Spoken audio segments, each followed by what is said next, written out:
Welcome to Let Jesus Be Your Doctor, the true path to healing for body and soul. You know, usually when we talk about a medical diagnosis, there's this underlying expectation of, well, absolute precision. Right, we approach the human body almost like it's an engine or a machine. Exactly. Like if you break your arm, you go to a clinic, the machine takes an x-ray and it shows that stark, jagged white line across the bone. And the doctor just points to the screen and says, there it is. There is the problem. Yeah, and there is something deeply comforting about that, isn't there? We are a society that desperately loves for things to be visible. Oh, absolutely. Yeah. We want to categorize our pain. We want to isolate it, label it, and then apply a direct mechanical fix to make it go away. Right, we want a predictable formula for suffering. But the moment you transition from the physical mechanics of the body into, well, the landscape of soul healing. The inner architecture. Yes, the architecture of inner spiritual restoration. That diagnostic machinery completely fails us. It really does. You cannot take an x-ray of a shattered will. You cannot, run a blood test to determine the origin of a deep existential despair. No, you can't. We are stepping into a diagnostic landscape that is entirely mysterious to the modern, purely rational mind. Which brings us to our focus today. For you listening right now, wherever you are, we are intentionally slowing the pace of this discussion down. Right. We really want you to just settle in. If you are accustomed to rushing through your commute or, multitasking through your day with a dozen browser tabs open, we invite you to let this space operate a little differently. Take a deep breath. Just let the noise fade a bit. Because we are doing a deep dive into the source material from episode 14 of the series, Let Jesus Be Your Doctor, the true path to healing for body and soul. And the material we are analyzing today serves as the culmination of the program's second week. Specifically, it's the Day 7 text, right? Exactly. It attempts to synthesize all the practices you've theoretically been working on. So devotion, careful listening, and absolute trust. And the overarching theme of this text is, quote, the divine plan. Everything has its meaning. Everything. Yeah, everything. That is an incredibly heavy, uncompromising word. It really is. It doesn't leave room for exceptions. No, it doesn't. And our mission today is to examine the massive, overarching claims this text makes about reality itself. We're going to look at some of the most difficult, emotionally demanding questions a human being can wrestle with. The text is asking you, to entertain a radical premise. Right, like what if absolutely nothing is accidental? What if every single event, every painful encounter, every delayed opportunity, A heartbreak. yes, and every fleeting moment of joy is a deliberate, meticulously calculated step in a grand return to the light? If you adopt the framework this text is proposing, it fundamentally alters the entire architecture of human trust. It demands a complete departure from the modern secular worldview. In a purely materialist view, you are often a victim of circumstance, subject to the random, chaotic collisions of a universe that doesn't even know you exist. Right, just blind chance. But the text proposes that if you view the world through this specific spiritual lens, you cease being a victim of random chaos. You become a student of a highly personalized divine providence. Think of it like a beautifully woven tapestry. From our earthly perspective, we only see the messy back of it, right? Oh, I love that analogy. Yeah. Just all the chaotic knots. Yeah, the tangled, dark threads of suffering and confusion. But today's deep dive is about learning to trust the divine weaver who actually sees the perfect pattern on the other side. But getting to that vantage point, that requires a violent shift in perspective. It really does. It requires abandoning our instinct to judge our lives based solely on what feels good in the moment. And to understand the pattern the text claims is operating behind the scenes, we have to look at the first major impulse provided in the source material. Which is a direct challenge to our very definition of what we casually call a coincidence. Exactly. The source material introduces a message from the mystic Bertha Dudde. And her writings do not merely suggest a new way of thinking, they demand the total eradication of the concept of arbitrary chance. They really do. I want to read this full excerpt from Bertha Dudde's message. In the source text, it is numbered 8477, titled, There is no coincidence, nothing is arbitrary. And as you read this, I want the listener to really pay attention to the absolute certainty in the language. Right, just listen to this. She writes, what appears to you as coincidence is guided. Wow. What you encounter as suffering serves your maturity. In my plan, everything has its place, and nothing happens without my love. Just let that sit for a second. Nothing happens without my love. It's profound. She continues, believe that there is no coincidence, but that everything is divine providence, and that every person's life plays out according to the divine will. And here comes a really challenging part. Yeah, she says, for whatever does not correspond to my will, that is then my permission to create a spiritual advantage for you if you utilize everything in the right way. Spiritual advantage. That's a heavy phrase. Very heavy. She goes on, yet you are not left to a blind arbitrariness.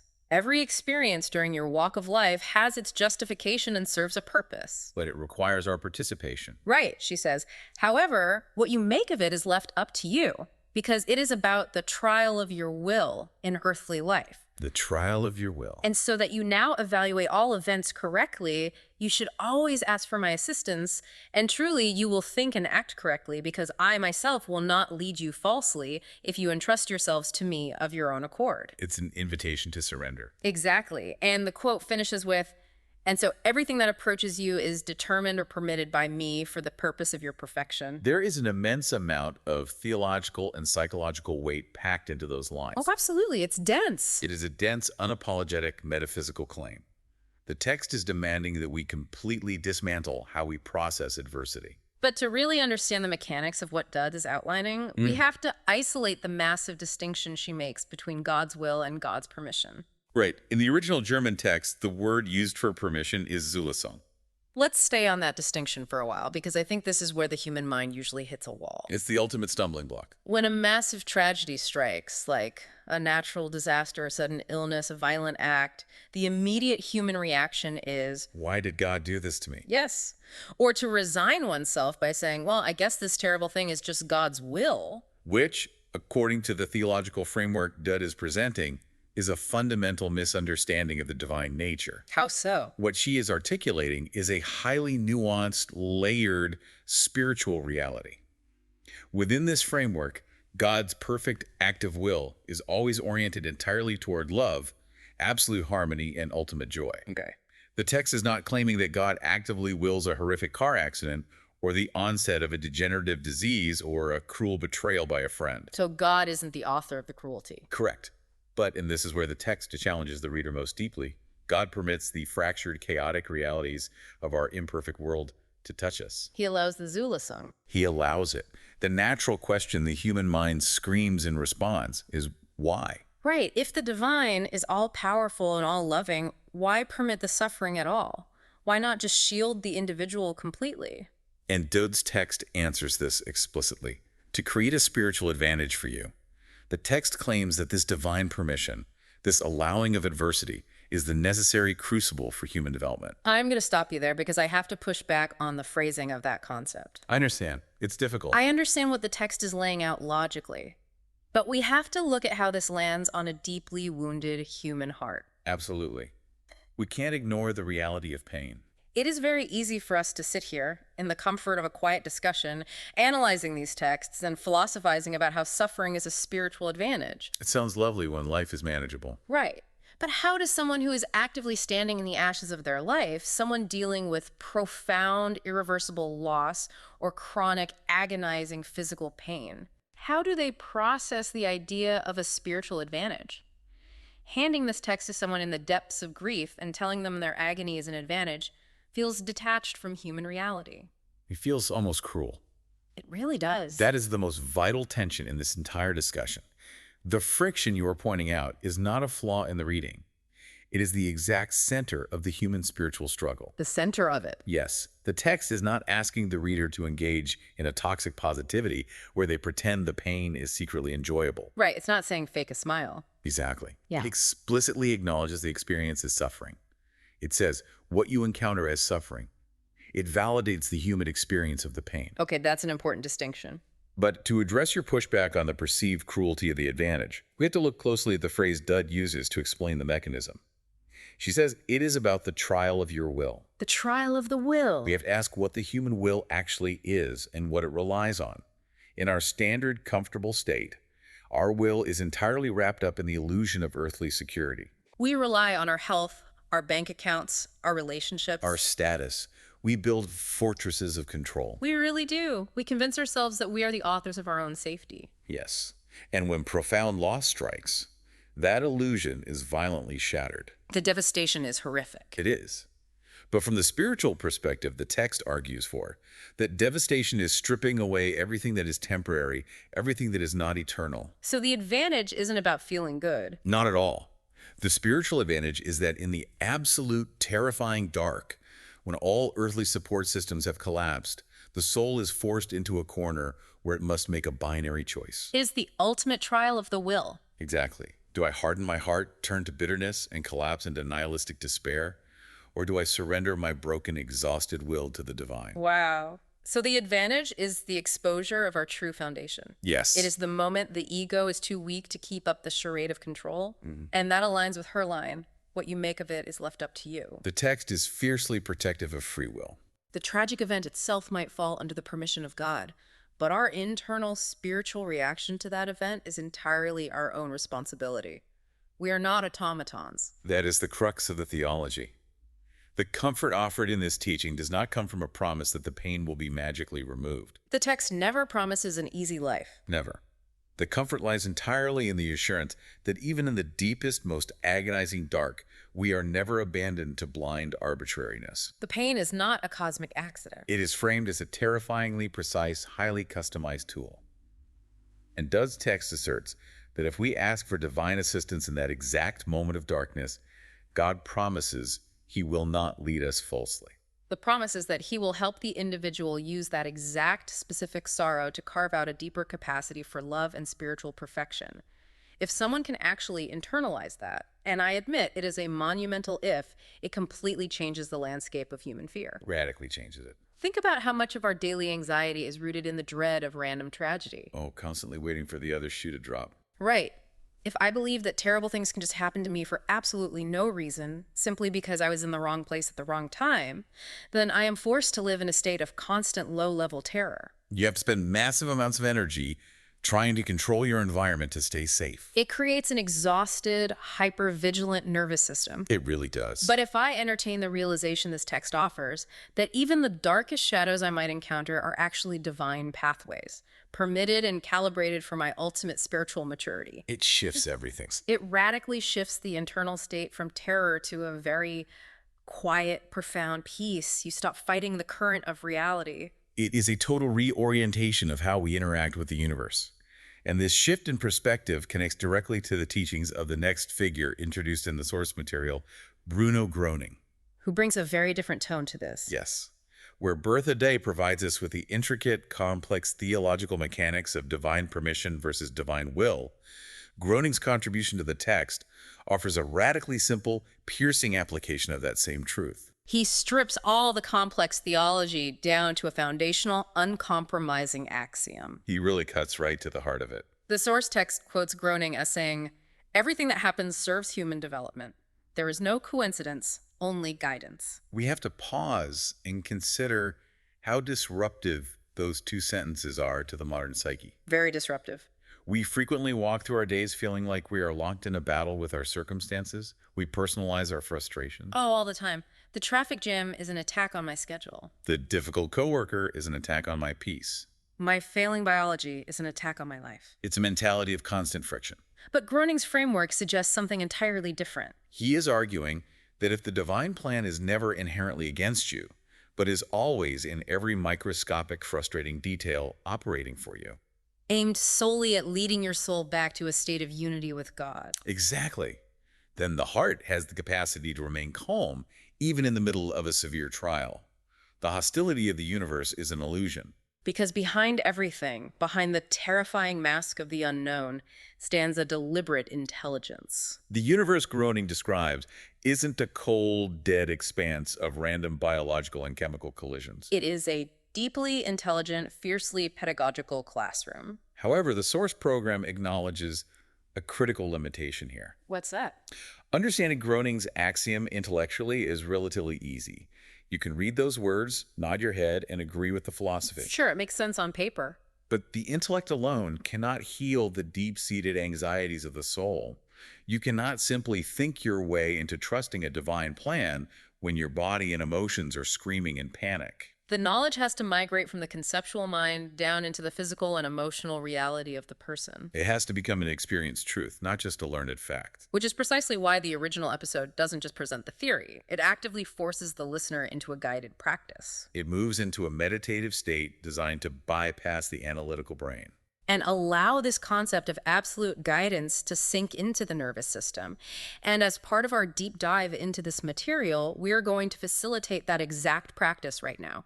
I think this is so important for the listener to actually experience. We are going to actively engage with the meditation as it is laid out in the text. So I must emphasize, if you are driving a vehicle right now or operating machinery, please just keep your eyes open, stay focused on what you are doing, and simply listen to the concepts. Yes, please be safe. But if you are in a safe, static place, if you are sitting at home or perhaps walking quietly somewhere you won't be disturbed, I invite you to truly participate in this exercise. Allow the demands of the outside world to fade away for just a few moments. I am going to guide you through the exact phrasing from the source. I want you to close your eyes. Let's settle in. Breathe in deeply, slowly, and calmly. Let your shoulders drop. And slowly breathe out. Release the tension in your body. I want you to imagine the entirety of your life. See, it's stretched out before you. Not as a random series of events, but as a path.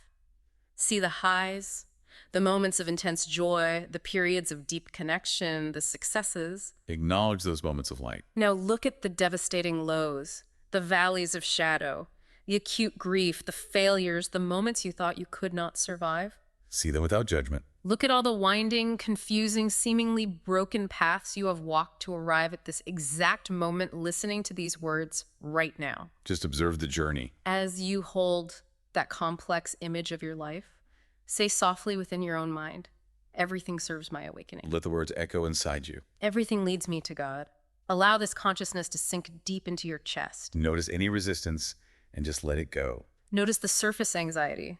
Let it be there, but feel how beneath it, a different kind of peace begins to arise. A settling of the soul. It is a silent, unshakable knowledge. I am guided. We are going to hold this space. For the next 30 seconds, we are going to remain completely silent. Just breathe.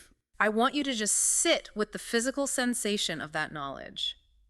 Allow the silence to do its work. Rest in the quiet. Just rest. We will wait. Take this time for yourself. Stay with the feeling of being guided. You are safe here. Keep breathing slowly and deeply. Let the peace deepen. Just a few more moments of stillness. Trusting the silence.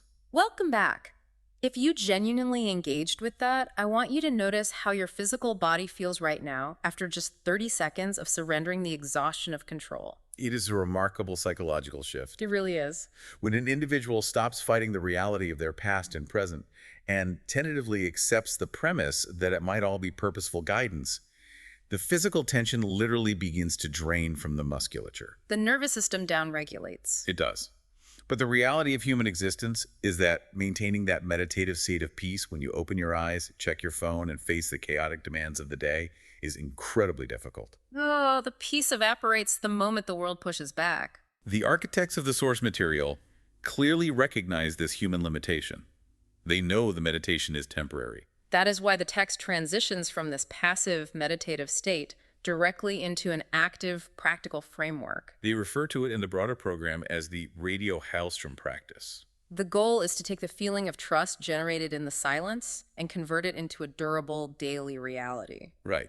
Life is going to test the validity of that peace the moment you step out the door. So the source provides a highly structured path to help the mind step into trust and practice retrospection. The initial phase is about deliberately entering a space of trust. It begins with a very specific internal invocation.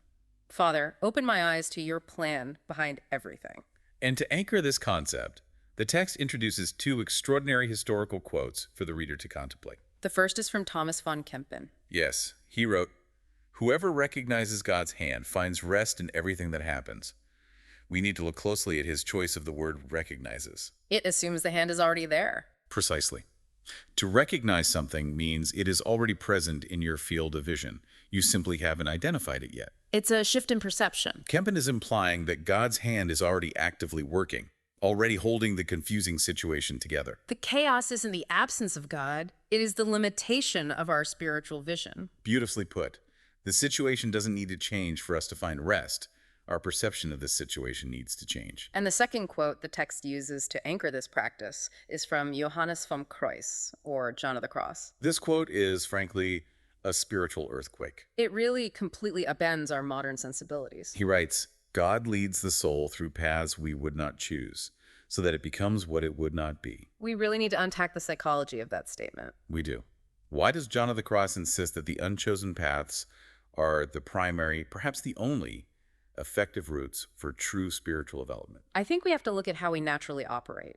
Think about how much time and energy we spend trying to curate our lives. A massive amount. We plan our careers, we curate our social circles, we manage our diets, all in an attempt to ensure that we only ever walk on paths that we have explicitly chosen. If you gave any human being absolute power to write the script of their own life, what kind of story would they write? They would write a narrative of uninterrupted comfort. Exactly. They would author a story where they never experience physical decline, where their hearts are never broken by betrayal, Where their ambitions are always realized, and where they are universally understood and loved by everyone they meet. It would be a perfectly pleasant, entirely frictionless existence. But from a spiritual perspective, that frictionless existence would be a tragedy of superficiality. Yes, the ego, the self-preservation instinct, will always, without exception, choose comfort. It avoids friction, pain, and humiliation at all cost. But comfort is biologically and spiritually incapable of producing deep transformation. You don't develop profound empathy for the suffering of others when you have only ever known perfect comfort. You don't develop genuine humility when you only ever experience success. You don't develop unshakable foundational faith when all your earthly needs are instantly met. Exactly. The soul requires the severe friction of the unchosen path, It requires the unexpected detour. the humiliating failure, the agonizing season of waiting. Those unchosen fires are required to burn away the superficial self-reliant ego so that the soul can become what it would otherwise never be. A mature, purified reflection of divine love. This realization transitions us naturally into the next phase of the source material's practical path, which is the retrospective exercise. The text asks the reader to engage in an exercise of looking backward, but doing so under the specific light of this divine pedagogy. And I think we should walk through this exercise together. Let's do it. I want you, the listener, to search your memory and pick a specific, deeply difficult situation from your past. Pick something that is definitively over so you aren't currently bleeding from it. Right, but something that was undeniably painful when you were in it. Think of a season that burdened you so heavily you thought you might break. Or a sudden crisis that made absolutely no sense to you at the time. It could be a devastating, unexpected job loss. It could be the collapse of a marriage you thought would last forever. It could be a terrifying period of illness or a deep personal betrayal by someone you trusted.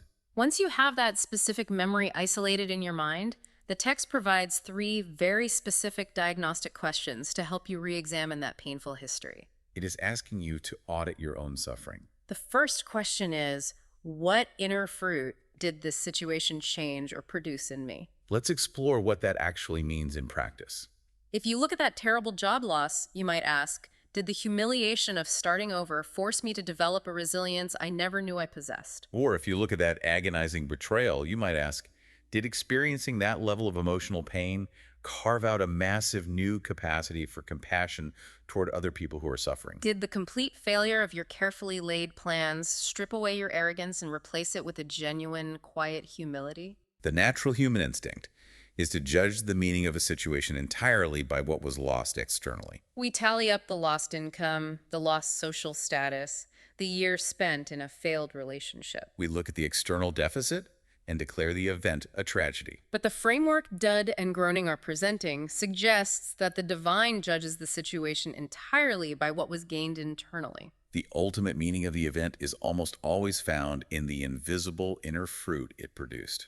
The second question the text asks you to apply to your past hardship is, what door opened or closed because of this detour? We have such a visceral reaction to closed door. When an opportunity is taken away, our instinct is to bang our fists against the wood, demanding to know why we are being punished. But the retrospective view often reveals a startling truth about closed doors. How often in the grand narrative of a human life has a painfully closed door actually been an act of severe divine intervention? Think about it. You didn't get the promotion you desperately wanted, which felt like a failure. But that failure forced you to relocate to a new city, which put you in the exact time and place to meet the person who fundamentally changed the trajectory of your life. The text posits that God routinely guides human destiny through the mechanism of the unwanted detour. And the third question in this retrospective audit is perhaps the most challenging. Where, in that painful past situation, can you now recognize God's hand of protection, even in the midst of the pain? This requires a profound shift in how we understand protection. We assume protection means keeping us comfortable. But sometimes the severe pain of the present is actively shielding you from a catastrophic destruction in the future. Sometimes the divine permits a painful pruning in your life, the loss of a toxic relationship, the collapse of a corrupt ambition. To protect you from growing further in a direction that would ultimately destroy your soul. He allows the immediate localized sting of the pruning shears to save the entire tree. The source material synthesizes this entire concept of retrospection with a quote from Louisa Picaretta. She writes, God's will weaves in things something good, even if man only recognizes it later. Again, it comes back to our limitation in time. We experience our lives chronologically, moment by agonizing moment. God is weaving the ultimate good, but because we are stuck in linear time, we can only recognize the goodness of the pattern once enough time has passed for us to step back and survey the history. Which brings us to the most critical limitation of retrospection. Looking backward, while helpful, is relatively safe. We survive the event. The crisis is over. We have the emotional distance required to calmly search for the meaning. But what happens when the theory hits the reality of the present moment? That is the real test. How does a person apply this profound, absolute trust to the struggles they are facing right now?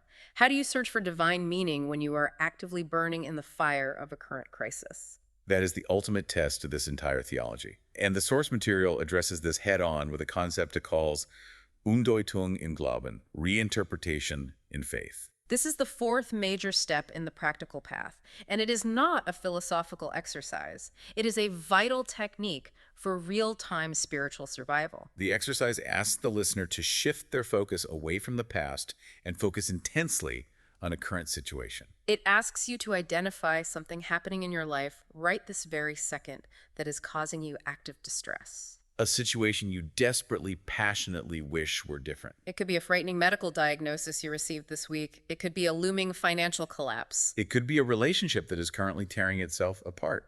The technique for navigating this current fire begins with an invocation of radical, almost painful humility. I want you to mentally place yourself inside the situation that is causing you the most anxiety right now. And the text asks you to mentally speak these words into the center of that anxiety. Father, I don't understand it, but I believe that you love me. Show me your meaning in this situation. Let's dissect the anatomy of that invocation because the sequence of those phrases is critical. It begins with, I don't understand it. That is an intentional death blow to human pride. It is a conscious admission that your intellect, your logic, and your emotional reasoning are entirely insufficient to grasp the complex architecture of what is happening to you. You are surrendering the demand for an immediate, logical explanation. Exactly. And the very next phrase provides the safety net for that surrender. But I believe that you love me. You are tethering your mind to the core nature of the divine before you even ask for relief. You are establishing the baseline rule of the universe. I am loved, even in this dark place. Only after establishing that trust you ask the final part. Show me your meaning. Notice what you're not asking. You are not asking for the pain to be magically erased. You are asking for the spiritual vision to comprehend its purpose. After you speak that invocation, the source instructs you to wait. It asks for a deliberate pause of 10 to 20 seconds of pure silence. The premise is that you have to create an internal stillness, a vacuum, to actually hear the subtle internal answer. And then, while holding that stillness, you ask 3 slow, probing questions about your current burning crisis. The first question is, what does God want to teach me through this? Look at the specifics of your pain. Are you facing a situation like a severe illness or a legal battle where you are stripped of all your usual agency? Where you are completely powerless. Perhaps the rigorous teaching of this moment is the agonizing art of letting go. Are you facing unjust criticism or public humiliation? Perhaps the divine curriculum right now is absolute humility, forcing you to find your worth entirely in the gaze of the divine rather than in the shifting opinions of your peers. Are you waiting for a medical test result? Perhaps the lesson is terrifying, uncompromising patience. The second question the text poses goes much deeper than just learning a lesson. It asks, what does God want to heal in me through this situation? Now, to a mind in pain, this sounds completely counterintuitive. It does? How does a crisis that is causing you immense pain simultaneously act as a healing agent? It feels like a contradiction. It does, until you view the soul the way a physician views a body with a deep systemic infection. Think of the crisis as a spiritual fever. The crisis doesn't cause the infection. The crisis is the body's violent reaction, forcing the hidden toxins to the surface so they can be expelled. Does this sudden, terrifying financial panic reveal that your true sense of security was never built on faith, but entirely built on your bank account? Does this explosive argument with your spouse, which feels so destructive, actually reveal deep, festering, unhealed childhood wounds of abandonment that you have been ignoring for decades? Does this career setback expose an underlying toxic rot of pride that was slowly hardening your heart? The current pain is not the disease. The pain is the medicine pulling the poison out of the hidden wound. That makes me think of an analogy that I find incredibly helpful here, specifically regarding physical therapy. Oh, that's a great comparison. A few years ago, I suffered a severe shoulder injury, and when I finally went to a physical therapist, the exercises she put me through were absolutely agonizing. I can imagine. She would manipulate the joint into positions that made my eyes water. It literally felt like she was trying to break my arm again. Right, it feels completely counterproductive. But the resistance, the relentless pushing, the sharp pain of the therapy, none of it was malicious. It wasn't meant to destroy the muscle.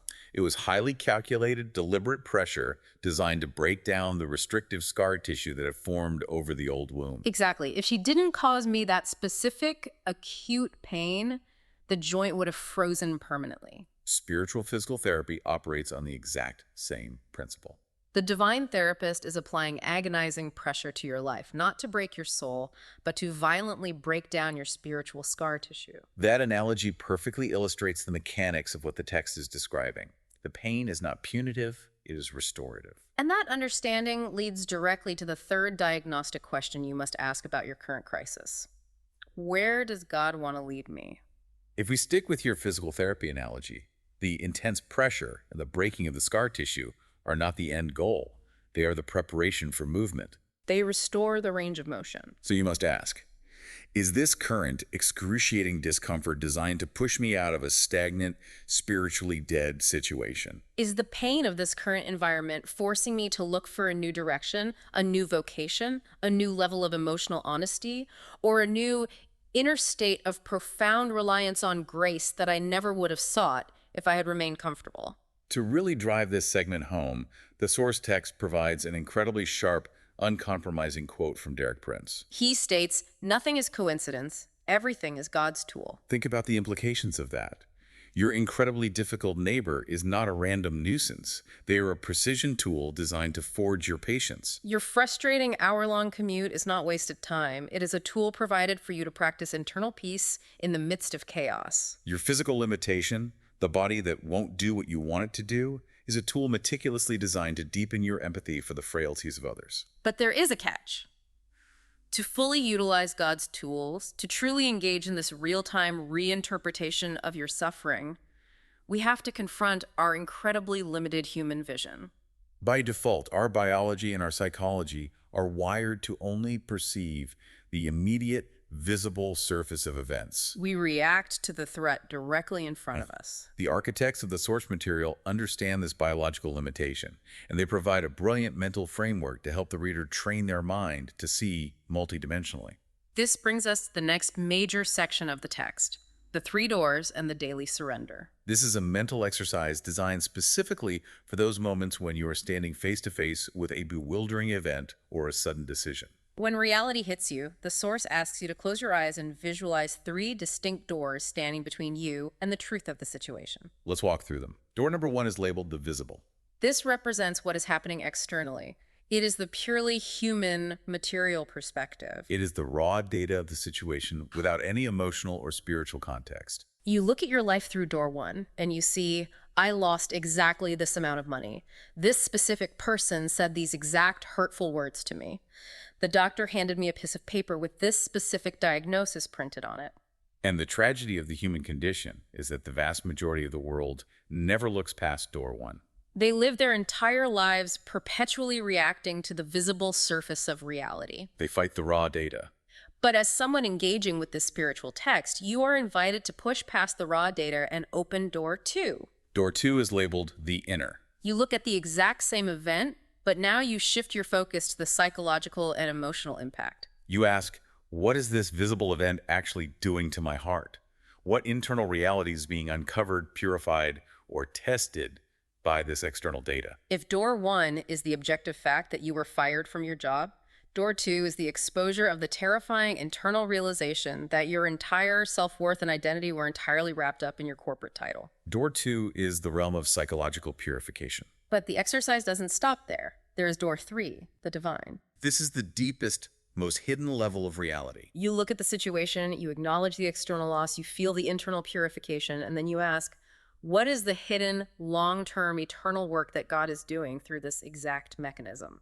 How does this specific, painful chain of events fit into the grand cosmic return of my soul to the light? And here, the text introduces a crucial and frankly very difficult detail about how this divine pedagogy operates. It notes that God frequently only reveals what is behind the third door when we are finally ready to let go of our desperate, white-knuckled grip on door one. As long as we are standing in front of the visible event, screaming at the universe about the unfairness of the raw data, demanding that door one be changed, door three remains firmly locked. The divine perspective requires an entry fee, and that fee is the surrender of our demand for earthly control. It is only when we adopt a posture of absolute surrender that the divine eternal purpose becomes visible to the spiritual eye. Which brings back the wisdom of Bruno Gröning so perfectly. The source text inserts his quote again here to hammer the point home. God never leads falsely. Man just doesn't see far enough. We judge the entire journey based on the turbulence of the first 100 feet, while God is navigating the aircraft based on a destination that is 1,000 miles away. And because our vision is so perpetually short-sighted, we require a daily mechanism for surrender. You cannot simply have an intellectual epiphany about the three doors on a Sunday and expect that realization to hold steady through a chaotic Tuesday afternoon. The human mind will always default back to panic, self-preservation, and the desire for control. Therefore, the final practical step in the source material is the everyday exercise. The text subtitles it, "The Sentence That Changes Everything." It is a specific phrase meant to be spoken deliberately, out loud, or in the mind several times a day.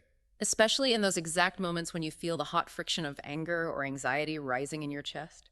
The sentence is incredibly brief, but it carries the weight of a total spiritual revolution. It is, Lord, I accept what you allow. I trust your plan. Let's look at the phrasing. I accept what you allow. This brings us all the way back to Bertha Dudde's teaching on Zulasung, on divine permission. By saying this, you are actively aligning your fragile human will with the massive, incomprehensible divine permission. Psychologically speaking, this is a masterstroke of emotional regulation. If you analyze human suffering, you will find that the vast majority of our mental and emotional exhaustion does not actually stem from the objective events of our lives. The exhaustion comes from our relentless internal resistance to those events. We spend enormous amounts of cognitive energy arguing with reality. We tell ourselves, this shouldn't be happening. Why is this happening to me? This is wrong. It is the equivalent of standing on train tracks, grabbing a rope attached to a speeding freight train and trying to pull it backward. You aren't going to stop the train.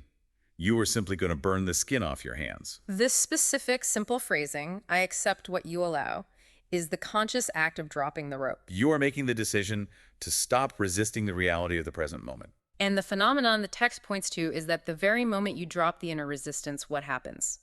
A true, profound peace immediately rushes in to fill the vacuum left by the resistance. Notice the nuance here. You are not saying you like the situation. You are not saying it doesn't hurt. You are simply acknowledging that the event is ultimately under divine jurisdiction, and you are choosing to trust the ultimate architect of the plan, even if the blueprint looks like chaos to you.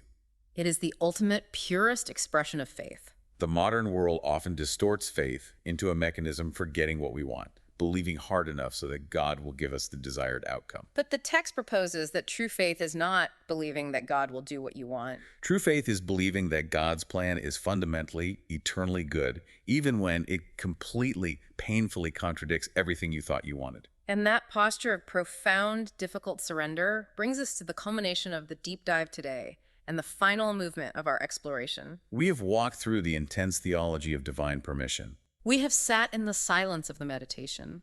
We have engaged in the challenging work of retrospection. We have explored the mechanics of real-time reinterpretation, and we have learned to look past the visible data to the three doors. Now, the source material gathers all of that dense philosophical and psychological work into a singular, sharp point of focus, a closing prayer. It's a beautiful way to seal the practice. I'm going to slowly recite the final prayer exactly as it appears in the text. I invite you, wherever you are, whatever heavy burden or profound anxiety you are carrying with you today, to listen to these words. Let them bypass your analytical mind. Speak them softly in your own heart, making the surrender your own. Lord Jesus Christ, I place my life in your hands. Just let that trust settle in. Help me to recognize that everything you allow serves my salvation. Everything you allow. Lead me into the divine order so that I may find peace in your holy plan. Finding peace in the plan. Let me trust even when I do not understand. Surrendering the need to understand. Your will be done in my life and in my heart. Let's just rest in the absolute certainty of those words for a moment. Hold that silence. Just rest. Feel the weight lift off your shoulders. Allow yourself to be held by that plan. I believe that when an individual can truly, honestly pray that prayer from the depths of their being, they have successfully stepped off the exhausting battlefield of their own ego. They have ceased hostilities with reality and entered the quiet sanctuary of divine trust. It is a profound shift. As we wrap up this incredibly deep, demanding journey into the text, I want to deliver the final blessing exactly as the source material provides it for the reader. Take this blessing with you today. May you recognize that everything you encounter is woven from God's love. May your heart become quiet in trust. Everything has its meaning. And may you not only understand the divine plan, but accept it in peace. Accept it in peace. This concludes our deep dive into the week's theme, the divine will and inner guidance. It has been an absolute privilege to explore the heavy, transformative mechanics of this text with you. It really has been a journey. Next week, the source material moves into a new, equally profound and challenging territory: healing through love and forgiveness. If you thought surrendering to circumstances was difficult, wait until we explore what the text demands regarding our surrender to those who have wronged us. You won't want to miss how these pieces intricately connect. I also need to mention, as requested by the source documentation, that the beautiful atmospheric background music referenced in the original episode's meditation segments was provided by Kevin MacLeod, specifically the tracks Deep Relaxation and At Rest, and they are licensed under Creative Commons. Before we completely sign off and return you to the demands of your day, I want to leave you with one final, slightly provocative reflection to carry with you. What's that? We have spent this entire time discussing massive life crises, grief, illness, major failures. We are often willing to look for God in the hurricane. Right, the big events. But what about the micro moments? What about the tiny, irritating frictions of a normal Tuesday? The little things. If you truly deeply believe the premise of this text, that every minor inconvenience you face today, every agonizing delay at the grocery store checkout, every frustrating passive-aggressive email from a colleague, Every momentary misunderstanding with your partner. yes, if you believed all of that was meticulously designed as a precise divine tool to polish a specific microscopic facet of your soul, how would your reaction to the very next obstacle you face change? If nothing is arbitrary, then nothing is wasted. Even the smallest, sharpest pebble in your shoe has a curriculum to teach you. Next time you encounter a snag, a delay, or a moment of pain, remember the three doors. Push past the visible data. Look for the hidden curriculum. Until next time, stay curious, ask the hard questions, and may you stay in peace.